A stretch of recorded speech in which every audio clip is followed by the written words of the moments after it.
In 1940, the once self-proclaimed greatest author in the world turned down the Pulitzer Prize for drama.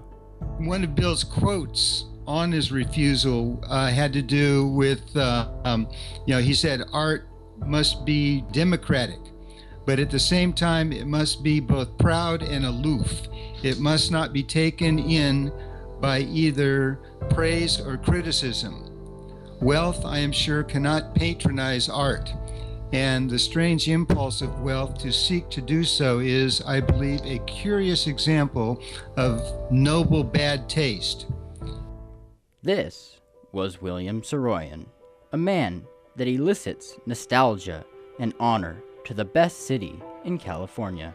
When most people think of California, they think of Hollywood, famous actors, and a glamorous beach life. But from the Californian town that sells peaches, almonds, and oranges, the son of an Armenian immigrant would later become a world-famous, award-winning author.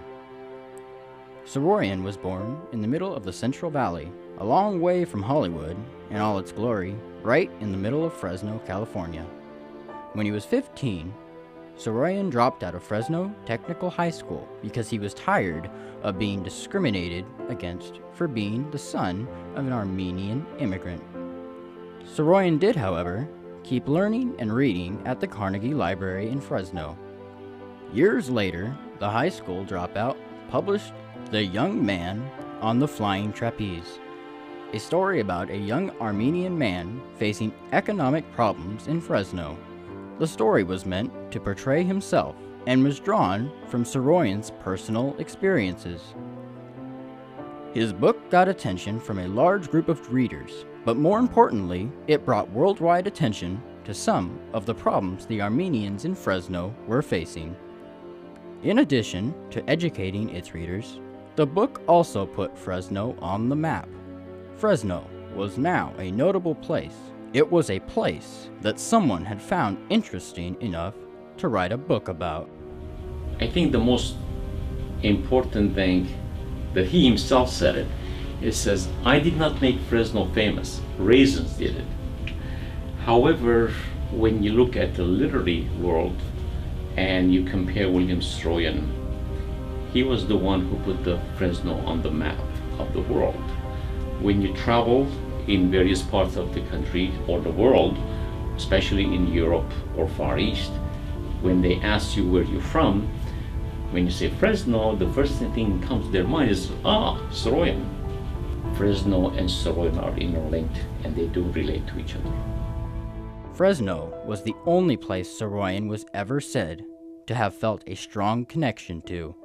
He liked the connection he had developed between himself and California, which was later used as a reference for many of his books.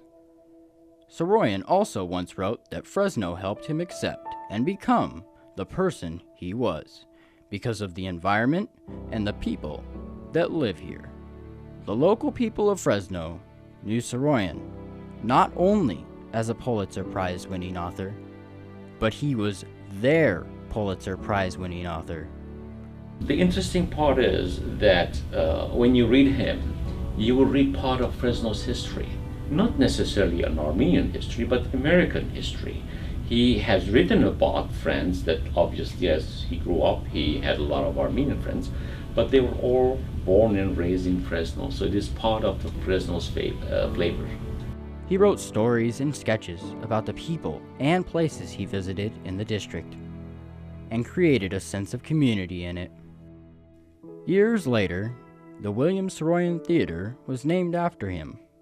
Well, I think they probably named the William Saroyan Theater after William Saroyan because, he was a playwright, and he also, because of the large Armenian population in Fresno, was kind of looked on as a hero figure, and so it was probably a fitting tribute.